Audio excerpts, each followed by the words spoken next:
नमस्कार मित्रों, आप सभी का हमारे इस वैदिक मित्र ट्रस्ट के ऑफिशियल यूट्यूब चैनल पे हार्दिक स्वागत है। मैं सत्येंद्र गुप्ता, फाउंडर और प्रेसिडेंट वैदिक मित्र ट्रस्ट। आशा करता हूँ कि आप सभी जन अपने अन्य परिवार के सदस्यों के साथ में स्वस्थ होंगे, सुखी होंगे। ये कोरोना आपदा का समय चल रहा है, हम सभी जानते हैं। ऐसे में मैं अपनी बात कहने से पहले ये ज़रूर कहना चाहूँगा कि आप सभी लोग सामाजिक दूरी का पालन करें, मास्क का इस्तेमाल करें और बीच बीच में सैनिटाइज़र का इस्तेमाल करते रहें, ताकि आप अपने आप को और अपने परिवार के अन्य सदस्यों को और अपने साथ कार्य करने वाले अपने मित्रों का सभी को स्वस्थ रख सकें। आज अंतर्राष्ट्रीय योग दिवस है और इस योग दिवस के अवसर पर कुछ ट्रस्ट से जुड़े हुए सदस्यों का कहना था कि मैं कुछ अपनी बात कहूँ, कुछ योग के ऊपर कुछ चर्चा करूँ। तो आज मैं पहले तो आपको बताना चाहूँगा कि जो पहला अंतर्राष्ट्रीय योग दिवस था, इंटरनेशनल योग डे, वो 21 जून 2015 21 जून 2015 को पूरे विश्व में मनाया गया था। उस दिन पूरे विश्व में करोड़ों लोगों ने एक साथ योग किया, जो अपने आप में एक विश्व रिकॉर्ड था। योगासन व्यायाम का एक ऐसा प्रभावशाली प्रकार है जिसके माध्यम से आप न केवल शरीर के अंगों को बल्कि अपने मन, मस्तिष्क और आत्मा में संतुलन बना सकते हैं। यही कारण है कि योग से शारीरिक व्याधियों को, बीमारियों के अलावा मानसिक समस्याओं से भी छुटकारा पाया जा सकता है। आप देख ही रहे हैं आजकल कितना कोरोना के समय में आयुर्वेद, योग, इन सब से लोगों को बहुत फ़ायदा हुआ है। योग जो शब्द है, इस शब्द की जो उत्पत्ति है, इसकी जो ओरिजिन है, वो संस्कृत के एक शब्द युज से हुई है। युज, जिसका मतलब होता है आत्मा का सार्वभौमिक समष्टि चेतना, या आप कह सकते हैं ग्लोबल कॉन्शियसनेस, उससे मिलन।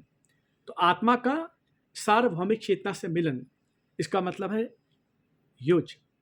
योग लगभग अगर बात की जाए तो इसका वर्णन तो वेदों में भी आता है। अलग अलग युग में, अलग अलग काल में, चाहे वो त्रेता युग हो, द्वापर युग हो, चाहे वो भगवान राम के समय की बात की जाए या भगवान कृष्ण के समय की बात की जाए, योग का कहीं ना कहीं वर्णन मिलता है। तो माना जा सकता है कि योग जो है वो करीब 10,000 साल से भी अधिक समय से अपनाया जा रहा है।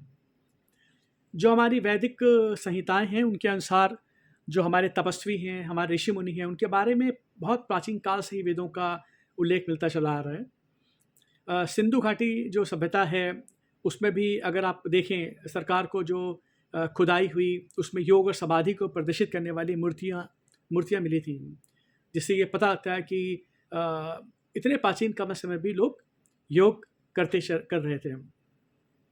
जो हमारा अपना सनातन धर्म, हिंदू धर्म है, उसमें साधु, सन्यासी, योगी, इन्होंने योग सभ्यता को शुरू से अपनाया।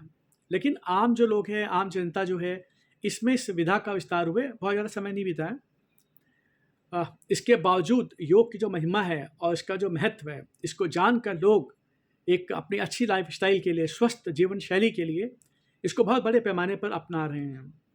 और इसका जिसका प्रमुख कारण जो है वो व्यस्त, तनावपूर्ण और अस्वस्थ दिनचर्या में इसके सकारात्मक प्रभाव। जो योग की हमारी पुरानी पुस्तकें हैं, प्रामाणिक जो पुस्तकें हैं, मैं उनकी बात करना चाहता हूँ। जैसे कि शिव संहिता है, गोरक्ष गुरु जी थे, गोरक्ष शतक एक योग है, उसमें 4 प्रकार के योगों का वर्णन किया गया है। पहला होता है, उसको बोलते हैं मंत्र योग। मंत्र योग के अंतर्गत अलग अलग तरीके के योग आते हैं, जैसे कि वाचिक है, बोल कर करने वाला, मानसिक है, मन में उपांशु इत्यादि। इसके अलावा जो दूसरा प्रकार है वो है हठ योग। हठ योग में योगी और सन्यासी एक विशेष भूमिका, विशेष तरीके से आप कह सकते हैं कि एक योग का एक पोस्चर, एक योगासन में बैठ करके इस योग की पूर्णता को लाने का प्रयत्न करते थे। इसमें जो योगी हैं, जो साधक हैं, उनका जो हठ बल है, जिसको कह सकते हैं आप, वो काम करता है। तीसरा आपका एक लय योग है और चौथा आपका राजयोग है। मैं बहुत ज़्यादा चर्चा डिटेल में नहीं करना चाहता हूँ, क्योंकि समय भी कम है। आप सभी व्यस्त हैं अपने अपने कार्यों में, तो मैं संक्षेप में इसका वर्णन करना चाहता हूँ और आगे आने वाले वीडियो में मैं इनकी विस्तृत चर्चा करूँगा आपसे। चौथा एक राजयोग है, आपने बहुत सुना भी होगा इसके बारे में, जिसके अंतर्गत 2 योग आते हैं, एक को बोलते हैं ज्ञान योग और दूसरा होता है कर्म योग। ज्ञान योग मतलब आप अपने ज्ञान को बढ़ा करके और ज्ञान के माध्यम से जब आप अपनी आत्मा का उसार भौमिक जो आपकी चेतना है, ग्लोबल कॉन्शियस, उससे जब आप अपने आप को कनेक्ट कर लेते हैं, तो वो ज्ञान योग कहलाता है। और जब आप कर्म योग का मतलब अपने सत्कर्मों से, अच्छे कर्मों से, जब आप अपने अंदर की आत्मिक चेतना को, जिसको आप व्यष्टि चेतना भी कह सकते हैं, इंडिविजुअल कॉन्शियसनेस भी कह सकते हैं, जब आप उससे कनेक्ट हो जाते हैं ग्लोबल कॉन्शियसनेस से, तो भी योग पूर्ण हो जाता है। तो ये कर्म योग और ज्ञान योग जो आपके राजयोग में आते हैं, ये बहुत कॉमन हैं। हठ योग हर कोई नहीं कर पाता है, और आपका जो मंत्र योग है, ये भी हर कोई व्यक्ति आसानी से नहीं कर पाता है, क्योंकि मंत्रों का एक विशेष उच्चारण विधि है। अगर आप मंत्रों का उच्चारण सही से नहीं करते हैं, तो वो वाइब्रेशंस आप जनरेट नहीं कर पाएंगे, जिससे कि आप उस ऊर्जा को जगा पाएँ जो आपके योग के लिए कारगर सिद्ध होगी। मगर कर्म योग, अच्छे कर्म आप कर सकते हैं। ज्ञान योग, अपने ज्ञान को आप बढ़ा सकते हैं, उसके माध्यम से आप ये कर सकते हैं। अगर हम बहुत डिस्क्रिप्टिव वे में बात करें, जो व्यापक रूप है इसका योग का, तो उसमें अपने हिंदुस्तान में, अपने भारतवर्ष में और अन्य कई देशों में भी जो महर्षि पतंजलि का योग दर्शन सूत्र है, वो बहुत ज़्यादा प्रचलित है। महर्षि पतंजलि जो है वो योग दर्शन के संस्थापक भी माने जाते हैं। महर्षि पतंजलि के अनुसार उनका जो योग है, वो बुद्धि नियंत्रण के लिए एक प्रणाली है, एक मैकेनिज्म है, जिसको कि राजयोग के रूप में भी जाना जाता है। इसमें 8 सूत्र होते हैं: यम, नियम, आसन, प्राणायाम, प्रत्याहार, धारणा, ध्यान, समाधि। इन 8 सूत्रों का, इनका प्रयोग करके आप योग में समाधि की तरफ अग्रसर कर सकते हैं। जैसे कि मैं थोड़ा शॉर्ट में बताऊंगा। यम अगर आप बात करते हैं, यम के अंतर्गत आपके जैसे ब्रह्मचर्य, अस्तेय, अहिंसा, ये चीज़ें आती हैं। सत्य बोलिए, अहिंसा मत करिए, लोभ मत करिए, अपरग्रह मत करिए, जरूरत से ज़्यादा चीज़ों का संग्रह मत करिए, अस्तेय, झूठ ना बोलना, विषयों में आसक्ति ना होना, स्वार्थी ना होना, ये सब चीज़ें यम के अंतर्गत आती हैं। उसके बाद आता है नियम। नियम का मतलब है कि आप अपने जीवन शैली में अपने कुछ नियम बना सकते हैं। अगर मैं बहुत जनरल लेवल पे बात करूं, तो आप कह सकते हैं कि कितने बजे उठना है, कितने बजे सोना है, क्या खाना है, क्या नहीं खाना है, कब खाना है, क्या आपका आचरण है आपकी जीवन शैली में, इनको भी आप नियमों के अंतर्गत ला सकते हैं। लेकिन अगर आप थोड़ा सा आध्यात्मिक आध्यात्म की तरफ जाएं अगर आप, तो आप कह सकते हैं कि पवित्रता है, शारीरिक और मानसिक पवित्रता, संतुष्टि, जो आपके पास में उसमें संतुष्टि रखना, थोड़ा सा तप करना, तपस्या करना किसी भी तरीके की जो आप कर सकते हैं, अध्ययन करना वेदों का, पुराणों का, उपनिषदों का, और ईश्वर के प्रति समर्पण की भावना, ये नियम में आते हैं। इसके बाद मैंने बताया आसन। आसन, बैठने का आसन, ये बहुत महत्वपूर्ण होता है। आसन कई हो सकते हैं। योगासन आप देख रहे हैं, मस्तासन, कूर्मासन, कई आसन होते हैं। हालांकि वो सबके लिए संभव नहीं है। कुछ लोग जिन्हें आर्थराइटिस की प्रॉब्लम है, जिनका शरीर का वजन ज़्यादा है, वो कुछ खास गेस्चर से पोस्चर्स में नहीं बैठ पाते हैं, तो वो योगासन नहीं कर पाते हैं। पद्मासन लगाना हर एक के बस की बात नहीं है, लेकिन फिर भी अगर आप जहाँ तक संभव हो, अगर आप कुछ आसन साध लें, कर सकते हैं, तो वो आपके लिए लाभकारी सिद्ध होगा। तो यम, नियम, आसन, फिर होता है प्राणायाम, आपकी सांसों की क्रिया, सांस को लेना, छोड़ना और स्थगित करना, यानी या कुंभक बनाना, ये इसके अहम पार्ट हैं, आप ऐसे कर सकते हैं। तो प्राणायाम की प्रैक्टिस भी आपको करनी पड़ेगी अगर आप योग साधना में जाना चाहते हैं, ताकि आपकी सांसें आपके नियंत्रण में रहें। और मैं इसको बता सकता हूँ, जो मेरा पिछले करीब 30-35 सालों का जो अनुभव है इस योग में, मैंने देखा है वास्तव में कि प्राणायाम अगर आप करते हैं और अपनी सांसों पर आप नियंत्रण कर लेते हैं, तो आप बहुत ही अद्भुत और दैवी अनुभव प्राप्त कर सकते हैं। इसमें कोई अतिशयोक्ति या कोई संशय नहीं है। फिर आपका आता है प्रत्याहार। प्रत्याहार का मतलब है जो बाहरी वस्तुएं हैं, देश काल, जो भावनाएं हैं, उन अंगों से प्रत्याहार करना।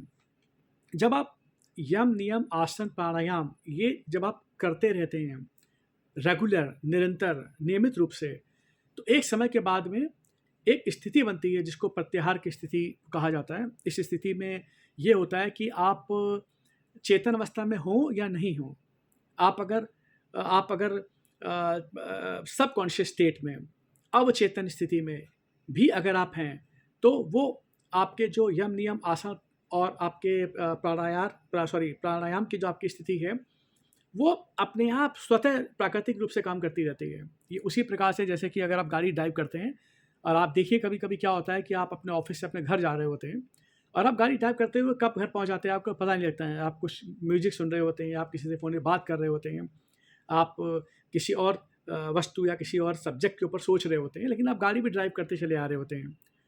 तो ऐसी स्थिति जो है, जब आप योग साधना की बात करते हैं, उस स्थिति को प्रत्याहार कहते हैं कि आपके यम नियम आसन प्राणायाम ये सारी चीज़ें अपने आप स्वतः प्राकृतिक रूप से होती रहती हैं। आपको कोई विशेष बल नहीं देना पड़ता है, आपको विशेष क्रिया या मस्तिष्क से कोई इंस्ट्रक्शन नहीं देना पड़ता, ये अपने आप होता है। फिर आपका जो छठा आपका जो इसका सूत्र है वो है धारणा। धारणा आप कह सकते हैं कि एकाग्रता। आप जो ये सब कर रहे हैं ये किस लिए कर रहे हैं, तो आपके मन में एक धारणा होनी चाहिए, एक लक्ष्य होना चाहिए जिसके ऊपर आप ध्यान लगाएंगे। चाहे वो कमल का फूल हो, आपके इष्ट देव का चित्र हो, चंद्रमा हो, सूर्य हो, आप किसी भी एक वस्तु पर, एक चित्र पर आप जो ध्यान लगाते हैं उसको कहते हैं एकाग्र करने के लिए अपने मन को, उसको हम कहते हैं धारणा। तो आपको धारणा पहले बनानी पड़ती है, उसके बाद ही आप ध्यान लगाते हैं और ध्यान लगाते हुए आप समाधि की स्थिति में पहुंच पाते हैं। धारणा के बाद मैंने बताया ध्यान। ध्यान की जो वस्तु है, प्रकृति का गहन चिंतन इसमें शामिल आ जाता है। यानी कि अगर मैंने जैसे मैंने बोला आपसे कि मैं गुलाब का फूल एक है और गुलाब के फूल को मैंने धारणा बना करके ध्यान लगाना शुरू किया, इसका मतलब है कि ध्यान वो क्रिया होगी जिसमें कि मैं एक खास आसन पे बैठ करके, सुखासन या पद्मासन पे अपनी आँखों को बंद करके मैं निरंतर अपने मन को कहीं ना कहीं उस लाल गुलाब के ऊपर फोकस करने के लिए, एकाग्र करने के लिए क्रिया कर रहा हूँगा। तो ये जो क्रिया है जिसमें कि एक व्यक्ति एक वस्तु विशेष पर, यानी कि मैं लाल गुलाब के फूल पर लगातार एकाग्र करने की कोशिश कर रहा हूँ, तो इस क्रिया को कहेंगे ध्यान। और जब ध्यान लगता है आपका, तो ध्यान के बाद एक स्थिति ऐसी आती है जिसमें कि आपके अंदर विचार शून्यता हो जाती है। आपके अंदर के जितने भी उठने वाले विचार हैं, जब मैं लाल गुलाब एक वस्तु को लेकर के अपने अंदर जब मैं चिंतन करूँगा, ध्यान करूँगा, तो सिर्फ ऐसा नहीं होगा कि मेरे अंदर सिर्फ वो लाल गुलाब का फूल होगा, मेरे अंदर और भी कई विचार होंगे। मुझे ऑफिस जाना है, किसी का फ़ोन आना है, एक हम अंतर्राष्ट्रीय योग दिवस पर एक हम कार्यक्रम करने जा रहे हैं, उसकी चिंता होगी, कई विचार होंगे, कोई दरवाज़ा नॉक कर रहा होगा, कहीं कई आपके अंदर विचार उठ सकते हैं।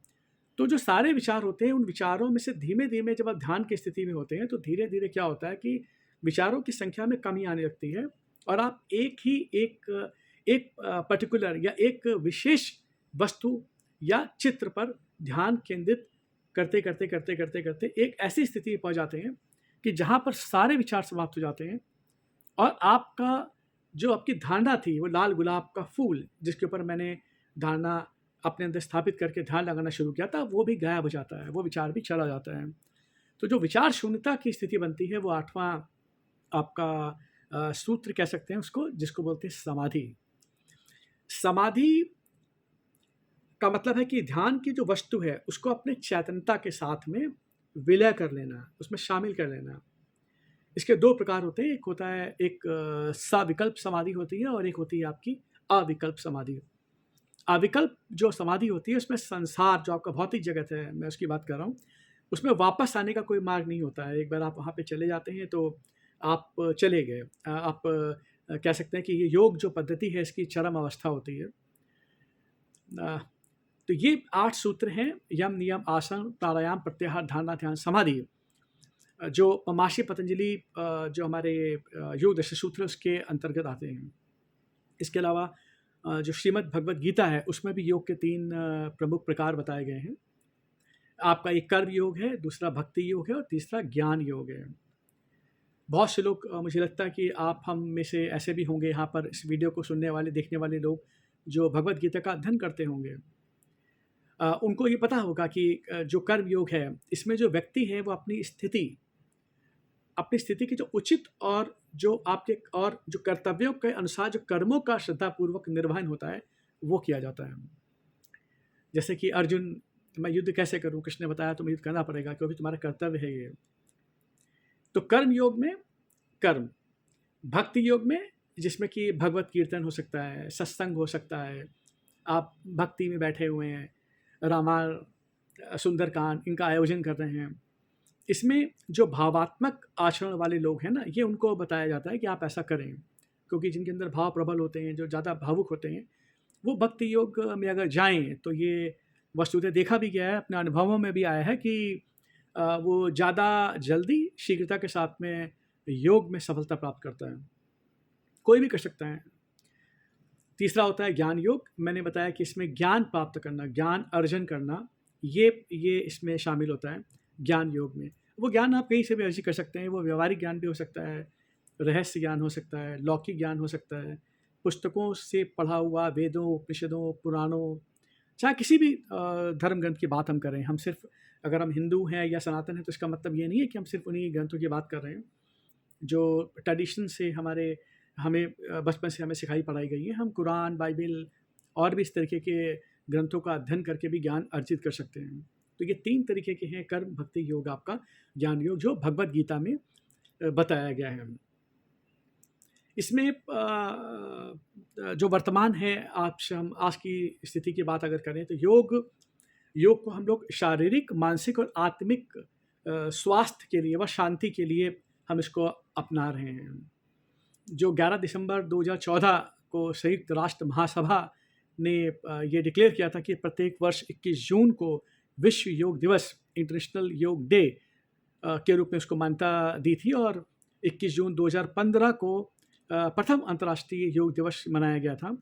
प्रथम बार जो आपका विश्व योग दिवस था, उसके अवसर पर 192 कंट्रीज़, 192 देशों में योग का आयोजन किया गया था, जिसमें आपको आश्चर्य होगा जानकर के 47 इस्लामिक कंट्रीज़ भी थे, 47 मुस्लिम देश भी थे। इससे आप ये समझ सकते हैं कि योग की क्या मान्यता है, योग की क्या महत्ता है, कि केवल सनातन धर्म तक ही सीमित नहीं है ये। लोग अपने जीवन शैली में परिवर्तन लाने के लिए और अपने आप को स्वस्थ रखने के लिए शारीरिक रूप से, मानसिक रूप से, आत्मिक रूप से योग को अपने जीवन में अपना रहे हैं। इसमें जो ये अवसर था 21 जून 2015 को, इसमें दिल्ली में अगर संख्या की बात करें तो मेरे ख्याल से 35,000 से ज़्यादा, शायद 35,985 था, 35,985 लोगों ने योग का प्रदर्शन किया था, जिसमें 84 कंट्रीज़, 84 लोगों के रिप्रेजेंटेटिव भी थे वहाँ पर, प्रतिनिधि उन देशों के। और भारत ने 2 विश्व रिकॉर्ड बना करके, जो Guinness book of world record है, उसमें अपना नाम दर्ज कराया था। पहला रिकॉर्ड था कि एक जगह पर सबसे ज़्यादा लोग एक साथ बैठ करके उन्होंने योग किया, और दूसरा था कि सबसे अधिक देशों के लोगों का योग करने का। तो ये तो था, थोड़ा सा मैंने आपको बताया, अंतर्राष्ट्रीय योग दिवस था, तो मैंने योग के बारे में थोड़ी सी चर्चा करी है। हालांकि योग पर बोलने के लिए बहुत कुछ है, और लेकिन सिर्फ समय की कमी होने की वजह से मैं इसको यहाँ पर रोकना चाहूँगा। मैं आशा करता हूँ कि आप लोगों को थोड़ा सा योग के बारे में, किस तरीके के योग होते हैं, महर्षि पतंजलि योग दर्शन सूत्र में कौन कौन से सूत्र हैं, उनका क्या महत्व है, भगवद गीता में योग का क्या महत्व है, या किस तरीके के प्रमुख प्रकाश में बताए गए हैं, ये आपको थोड़ा सा इसके बारे में ज्ञान हो गया होगा। हम आगे आने वाले वीडियो में ज्ञान की विस्तृत चर्चा करेंगे, योग ज्ञान की विस्तृत चर्चा करेंगे, और ध्यान की विस्तृत चर्चा करेंगे। ध्यान कैसे करें, सिर्फ 15 मिनट के लिए, ज़्यादा नहीं, आपको 10 से 15 मिनट तक सिर्फ ध्यान करना पड़ता है, और उसके सकारात्मक प्रभाव आप 1 हफ्ते में, मेरे कहने से अगर आप करें 1 हफ्ते तक, तो आपको उसका सकारात्मक प्रभाव पता लगने लगेगा। हमारा जो ट्रस्ट है, वैदिक मित्र ट्रस्ट, इसकी स्थापना ही इस उद्देश्य के साथ में की गई है कि हम मेडिटेशन या ध्यान योग को लोगों तक पहुंचाएं, लोगों के मानसिक शांति के लिए, आत्मिक शांति के लिए, उनके मानसिक और शारीरिक स्वास्थ्य के लिए उनको कुछ फ़ायदा पहुंच सके, सामाजिक कार्यों के अलावा भी। ये हमारा उद्देश्य है। हम अलग अलग जगहों पर जा कर के कैंप लगा करके, इंडिविजुअल व्यक्तिगत लेवल पर, कॉरपोरेट लेवल पर जा कर के लोगों को ध्यान सिखा रहे हैं, काफ़ी समय से सिखाते चले आ रहे हैं, और उससे लोगों को बहुत फ़ायदा भी हो रहा है, बहुत लाभान्वित हो रहे हैं लोग इसको। तो मैं अपनी बात को यहाँ पर समाप्त करना चाहूँगा। और मैं आपसे आग्रह करना चाहूँगा कि जिन्होंने अभी तक हमारे इस वैदिक मित्रश के ऑफिशियल यूट्यूब चैनल को सब्सक्राइब नहीं किया है, वो कृपया इसको सब्सक्राइब कर लें, ताकि आपको आगे आने वाले वीडियोस भी मिल सकें, आप उनसे ज्ञान अर्जन कर सकें और हमारा अनुभव जो है वो हम आप तक पहुंचा सकें। एक बार फिर से आप सभी को बहुत बहुत धन्यवाद इस वीडियो को देखने के लिए और बहुत बहुत साधुवाद। जय माता दी।